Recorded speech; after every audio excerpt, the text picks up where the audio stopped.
Welcome to the Vaishnavi vlog. ಇವತ್ತಿನ ವೀಡಿಯೋದಾಗ paper ಅವಲಕ್ಕಿ ಹಚ್ಚೋದು ಹೆಂಗಂತ ನೋಡ್ಕೊಂಡು ಬರೋಣ. ಯಾರ್ಯಾರು ಇನ್ನೂ ನನ್ನ ಚಾನಲ್ನ ಸಬ್ಸ್ಕ್ರೈಬ್ ಮಾಡಿಲ್ಲ ಎಲ್ಲರೂ ನನ್ನ ಚಾನಲ್ ಸಬ್ಸ್ಕ್ರೈಬ್ ಮಾಡಿರಿ, ಲೈಕ್ ಮಾಡಿರಿ, ಶೇರ್ ಮಾಡಿರಿ. ಇಲ್ಲಿ ನಾನು ಇದನ್ನು ಅವಲಕ್ಕಿ ಮಾಡೋಕ್ಕೆ ಒಂದು 2 kg ಅಷ್ಟು ಅವಲಕ್ಕಿನ ತೊಗೊಂಡಿನಿ. ದಪ್ಪ ತಳ ಇರೋ ಪಾತ್ರೆ ಒಳಗೆ ಹಾಕಿ ಹುರ್ಕೋಬೇಕು. ಅವು ಅವಲಕ್ಕಿ ಮಗ್ಗಬೇಕು, ಆ ಥರ ಹುರ್ಕೋಬೇಕಂದ್ರೆ ಕ್ರಿಸ್ಪಿ ಆಗ್ತಾವೆ, ಆಮೇಲೆ ರುಚಿನೂ ಹಂಗೆ ಬರ್ತಾವೆ. ಸ್ವಲ್ಪ ರೆಡ್ಡಿಶ್ ಆಗಬೇಕು, ಆ ಥರ ಹುರ್ಕೊಂಡು ಪೌಡ್ರ್ ಆಗಿರೋ ಅವಲಕ್ಕಿನ ನಾನು ಈ ಥರ ಸಣ್ಣಿಸ್ಕೊಂಡಿನಿ.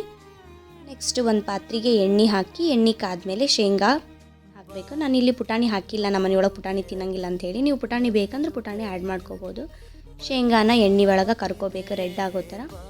ಆದಮೇಲೆ ಕರಿಬೇವು ಹಾಕ್ಕೋಬೇಕು. ಕರಿಬೇವು ಆದಮೇಲೆ ರುಚಿಗೆ ಎಷ್ಟು ಬೇಕಲ್ಲ ಅಷ್ಟು ಖಾರ, ಉಪ್ಪು ಮತ್ತು ಅರಿಶಿನ, ಲಾಸ್ಟಿಗೆ ಹಿಂಗೆ ಹಾಕಿ ಗ್ಯಾಸ್ ಆಫ್ ಮಾಡಿಕೊಡ್ರಿ. ಮತ್ತು ಖಾರ ಹೊತ್ತಿಬಿಡುತ್ತೆ ಎಣ್ಣೆ ಒಳಗೆ, ರುಚಿ ಅಷ್ಟು ಹೆಚ್ಚು ಬರೋದಿಲ್ಲ. ಲಾಸ್ಟಿಗೆ ಹಿಂಗೆ ಹಾಕ್ರಿ, ರುಚಿ ಘಮನೂ ಚಲೋ ಇರುತ್ತೆ, ರುಚಿನೂ ಹಂಗೆ ಇರ್ತೈತಿ. ನೆಕ್ಸ್ಟ್ ನಾವೇನು ಅವಲಕ್ಕಿ ಹುರ್ಕೊಂಡಿರ್ತೀವಲ್ಲ ಆ ಅವಲಕ್ಕಿಗೆ ಈ ಮಸಾಲ ಎಲ್ಲ ಹಾಕಿ ಕಲಿಸ್ಕೋಬೇಕು.